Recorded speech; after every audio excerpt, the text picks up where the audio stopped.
It's reported for each period. So here, we have direct and indirect methods.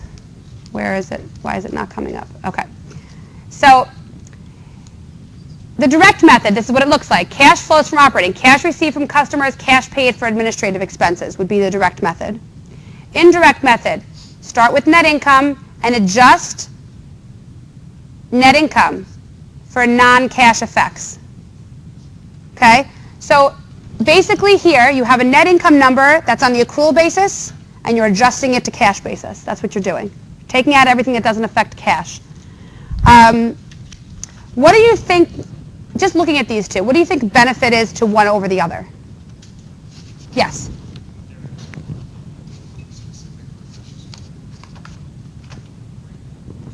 For the direct method or the indirect, which one are you talking about? Indirect is more specific. Okay. It gives you more of a breakdown. Okay. Other thoughts when you're just looking at them? There's no right or wrong answer. I'm just curious what you guys think. Yes? Definitely indirect method is more simple. Yes. Indirect method is definitely more simple to derive. Other thoughts? Yes? Direct allows you to see where your cash is going, how many months, and it breaks it out. So you don't know what the customer is. Right. You don't really, like, increase in accounts receivable. What does that necessarily mean to you? Nothing specific, but this means a little bit more. Is that what you're saying? Right. You get... Right. Other thoughts? Other thoughts? Yes? I know that companies don't always use the direct method. I think indirect is more common to find on financial. Indirect is definitely much more popular in the U.S. to use than the indirect method. Yes?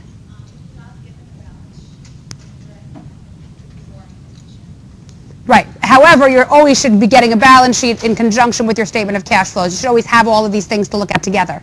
Yeah? I think it starts off with the net income. It gives us an idea of the starting point. Right, and actually that's something I was kind of looking for, right? Because if you start with net income, if you are a person who likes the indirect method, a proponent of the indirect method might say that the indirect method gives you your accrual basis and reconciles back to cash basis. Right? It like takes you from accrual to cash. This is kind of just straight up cash basis. Right? It's just straight up, if you were never to have reported on the accrual basis, that would be your cash basis income statement. And some people say, you know, there's a reason why we report things on the accrual basis. The cash basis numbers are not so useful. Right? So maybe, even though this seems really lovely to give all these clear numbers, this is really just a cash basis income statement. We're not really supposed to be reporting on cash basis. We should be reconciling between cash and accrual basis. This doesn't necessarily reconcile back, right? It just gives you straight up what it would be if it was on the cash basis. Okay? And other proponents of the indirect method, right, I heard some good ones. It's a lot easier to prepare. A lot of companies say they don't have the information available to prepare the direct method, so we simply and I did hear there's a lot more breakdown of information on the indirect method, although a lot of people would say they don't know what that information really means. Increase in accounts receivable, decrease in whatever, you know, not necessarily giving you information that you know what to do with, but it's there nonetheless. So, so this is, again, direct versus indirect.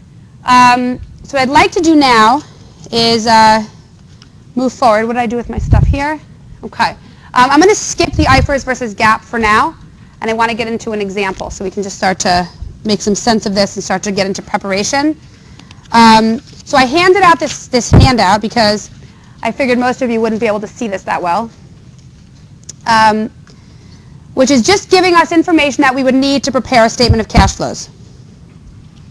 Okay? So we have here a balance sheet and we have an income statement. And I've given you the changes. So I'm saying here on the balance sheet, I'm giving you the changes year over year. Which method do you think this relates to more? Indirect method. All right. So we're going to go ahead and prepare information that would go on a direct method, and then we're going to look at the indirect method, statement of cash flows. Okay? So on the direct method, what you have here, the direct method, you're really starting with your income statement. So you have here an income statement, and you're going to take your income statement, You're going to look at your revenue and expense item. You're going to adjust the related balance sheet accounts to come up with your cash receipt or your cash payment. So again, if you're using the direct method, you're starting with the income statement. That's what you're concerned about under the direct method. You always want to start with the income statement. If you're starting with the indirect method, you're going to start with the balance sheet. Once you have your net income number, you obviously start with net income, but you're kind of focusing more on balance sheet. If you're using the direct method, you're going to start by looking at your income statement, and you're going to find the related balance sheet account to determine what your cash receipt or payment is. So let's find out what that means.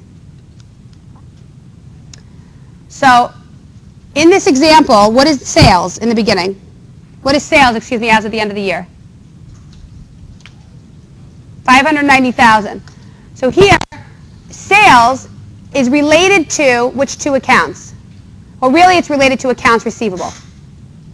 Okay? Sales is really related to accounts receivable, right? Do you understand why that is? If you make sales and you don't receive cash, where does it go? Accounts receivable. So you have really one of two things happening when you make sales. You debit cash and credit sales, or you debit accounts receivable and you credit sales. Okay? So in this example, when you find the related account, so you're looking at sales here, you have $590 in sales, and you look down in your balance sheet, and really what's related to that would be accounts receivable. Got it? So accounts receivable had a beginning balance of 40 and an ending balance of 60. So here, we have a beginning balance of 40 and ending balance of 60. We assume that we would have, for these $590 in sales, we would have debited accounts receivable for $590 and credited sales for $590. Okay? Except some of those sales we actually received cash. So how much would we have to credit accounts receivable for to get to our ending balance?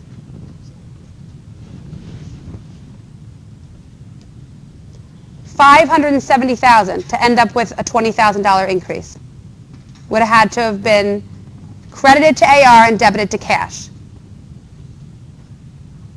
Okay, I'm going to go over that again. This is how we come up with cash collected from customers. So you have sales of $590. Okay, for the period. Accounts receivable went up by $20,000 during the period. You see that? So a very, very, quick way of doing that, which I don't want to, for those of you who, let me do this very quickly and then I'm going to go through the long process. So if your sales are $590 for the period and accounts receivable went up by $20,000, the idea is that you made sales of $590, but you still are owed $20,000 of that, right? So how much cash must you have received? $570. You have to subtract it. If accounts receivable goes up, you didn't receive that cash, therefore sales is at $570. Okay, cash collected, is at $570. The journal entry way of looking at this, or the T account way of looking at this, is you have sales of $590, so you make this assumption that you have a journal entry to accounts receivable for the $590. Okay? Because the idea is you just have to make these assumptions when you're looking at a statement of cash flows as you're learning it in the beginning. You assume that nobody's paid you in cash, as of just right off the bat for this journal entry. Then you have to say, but my beginning balance in receivables was 40. If I add $590 to that, I'm at what? $630. But my ending balance is only 60. How did I get to my ending balance? I must have had to credit receivable and debit cash for how much? $570. Okay? Therefore, cash collected is $570. Okay? Cash collected from customers is $570.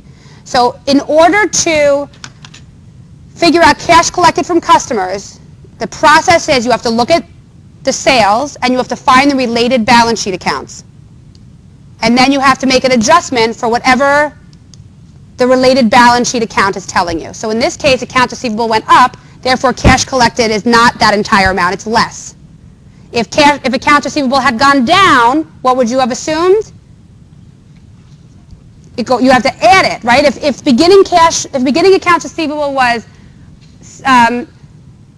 60 and ending was 40, then it would be 590 plus another 20. Okay? So again, this is not, and this is what I'm going to tell you, this is not about memorization. This is about understanding what you're doing. You will never, ever be able to do this if you try to memorize it. This is all about trying to intuitively understand why you're doing what you're doing. Telling you, I've taught this like many times, and every time people say, you're right. When I tried to memorize it, I couldn't figure it out. When I tried to think about it, I can figure it out. Okay? So this is really going to require you to think and try to understand why you're doing something, not just trying to memorize a formula, because you will never be able to do this doing it that way. So again, you make the assumption when you have a sale that no one's paid you in cash. You look at your change in the related balance sheet account. Okay? I'm showing you T accounts here to make it extra simplified and stepwise, but you could just as easily have, if you understand, sales is $590, accounts receivable went up by $20,000, therefore you couldn't have collected it all, then you have to reduce cash. Your cash collected goes down by $20,000, okay, from sales. Any questions on what I've said? Did you learn this already? Did you learn this a different way? We have You have a formula. Okay. But I'm taking you through, I'm trying to get you to intuitively understand why you're doing it. So at least that formula is like completely coinciding with what I'm showing you. Yeah. Okay, is everyone with me here? Okay. So let's continue along. How much I want to get into this. I'm thinking that, let me go into cash paid to suppliers, and then we're going to do an exercise. I'm going to kind of go a little out of order. All right. So cash paid to suppliers. So here's a little bit of a formula, if you like formula. So you have to add any increase in inventory. But again, this is not, ultimately you're going to have to understand this. You have to add an increase in inventory to come up with your cost of goods sold, subtract any decrease in inventory, add a decrease in accounts payable, and subtract an increase in accounts payable. I don't know how far this is going to take you, but this is what you have to do to come up with, to adjust your cost of goods sold, the cash basis. Yeah. What? Right, you have to add any increase, or you have to subtract any decrease.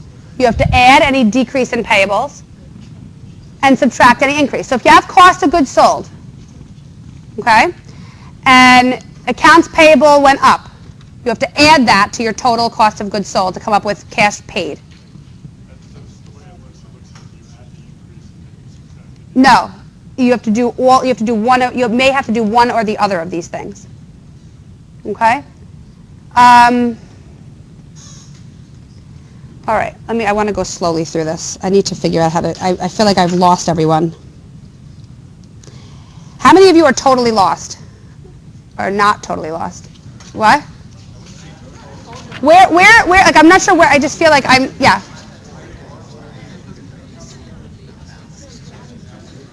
You add the decrease. Yes, those are the options you have. Yes, these are the options you have. So how many of you are not? Where am I losing people, or are you not lost? And I'm just thinking you are. So we're just trying to find out how to... Cash. So you figured out we went through cash paid to customers. Now next is cash paid to suppliers. We're going to look at cost of goods sold. Ready? All right. So I think what I'm going to do here is I'm going to skip here. So cost of goods sold was how much? How much was cost of goods sold on the sheet I gave you? 300,000. So you have to start with cost of goods sold. What happened with accounts payable?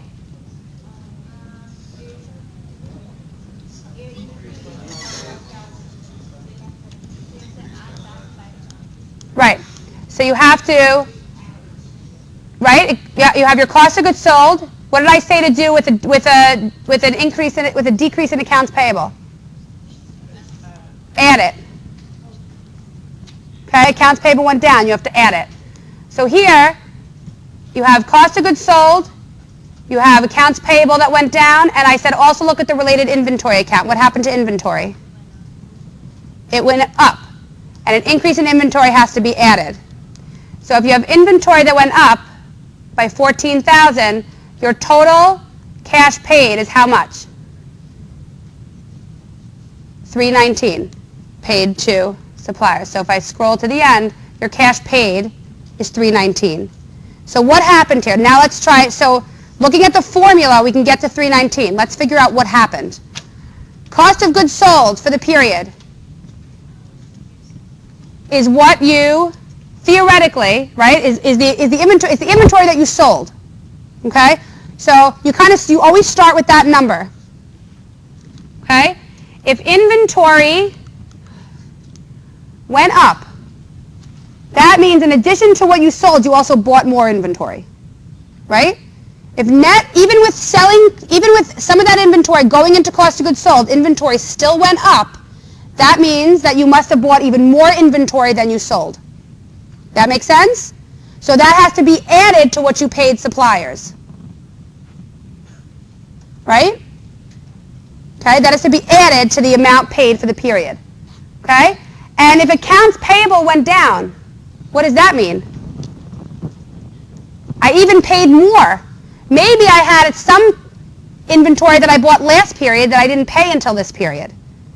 So it was sitting in my accounts payable. So now I paid it. That means that cash paid to suppliers went up. So both of those have the effect of increasing the amount paid to suppliers. So cost of goods sold, add any increase in inventory, and add any decrease in accounts payable. Because in all of those instances, the idea is that you paid your suppliers more of the money that you owed them. Okay? You purchased more inventory. Yes? So accounts payable is only used for purchasing inventory? The idea is, this is why, now in a book, what I'm teaching you, yes. The reality is that that's not really always the case, which is why a lot of people, companies say they don't track information. It's not easy to put things on the direct method because this information is not necessarily so clear-cut. So I'm showing you how to do it I'm showing you how to do it in the book-wise. Okay? This is the process that you would have to go through, but the reality is that a lot of companies can't pull this information apart so easily. So we're like probably never going to be doing You actually maybe if we end up going to IFRS, because IFRS will require you to use the direct method. Okay, so I can't say that you'll never be doing this. I have seen direct method cash flows, but I don't see them frequently. Okay, some companies use the direct method. Most of them use the indirect method because it's much more simple. Okay, but you still have to understand and be able to learn the direct method. And I'll tell you, most people don't know how to do the direct method, which is why I think a lot of people don't do it. Okay, but you will learn how to do this through this class. You will be doing this. Yes. Did someone else have a question? Okay. So cost of goods sold. I want to go through that again. If accounts payable goes down, that means you paid something. If you paid something, that's reported as cash paid. You make these assumptions that cost of goods sold, you paid everything in cost of goods. You start with that whole number there. Okay? If cost of goods sold, if inventory had gone down during the period, we say what? What would you do? You would subtract it from cost of goods sold. So you have this cost of goods sold number. We kind of try writing this out. So if you have cost of goods sold, it's like you start off this, it's like this bubble. This is your cost of goods sold for the period. It's made up, all your inventory becomes your cost of goods sold. Okay? If inventory decreased during the period, if inventory went down, that means the idea intuitively is that you didn't buy anything during the period, you used last period's inventory. Does that mean that you paid anyone this period? You didn't pay for that, right? So you would subtract that from cost of goods sold. That would come out of the cost of goods sold number that you're going to report. Okay? So you have an inventory number, and the idea is you could have used all of last period's inventory, stuff you paid for last period, stuff you bought last period, not bought anything new. Okay? And all the inventory that comes from last period that you sold in this period, that you didn't, forget even paying at this point, okay? Let's keep it really simple. All the inventory that you get in each period, you pay for in that period. Okay? So in a really simple world, if you used only the inventory that you paid for last period in this period, did you pay any suppliers? So I'll put some numbers. If you had inventory of $100 rolled over from last period, and you sold $50 of that inventory in this period, how much was paid to suppliers in this period? 0, because you paid for it all last period. Okay? So if inventory, here you're taking out some of this is all coming out of the prior period's inventory. Okay? So the idea is that if and what's going to happen to your inventory balance when you sell that $50 worth? It's going to decrease. So if inventory goes down, then cost of goods sold, then the number that you're going to report for cash paid goes down, because you are just taking inventory that you had already from last period and paid and using it up in this period. Okay? Separately from that, you have accounts payable. So so now complicating this world a little bit, some of that $100 in inventory from last period may not have been paid. So when accounts payable goes down, that means you paid some of it. So you have to always start with this bubble of cost of goods sold and say, what happened to my inventory and what happened to my accounts payable? Both of those play in to what your ending balance is going to be in what you paid to suppliers. Okay? So if accounts payable goes down, that's an easy one. I paid people. That means it increases the amount that cash paid to suppliers. If inventory goes up, the idea is I bought more. Okay? And also, you assume for the purposes of your cash flow statement that was also paid. Okay? So that would take you to ending cash paid to suppliers, which is here. So now we've gone through this. We've gone through this. I'd like to do an exercise and then come back to these last three. Oh, we don't even have time to do an exercise. Class is like over, isn't it? That really stinks to go through all that and not even do an exercise. All right. All right, you know what? We'll start on this next time. I will probably go back over this again. I want to look at that formula to make sure that I hopefully can reconcile that for you. And I'll probably open up a homework, balance sheet and cash flows, and we'll continue with this next week. And then we have a test in 2 weeks, I think. Yeah, so great. Fabulous.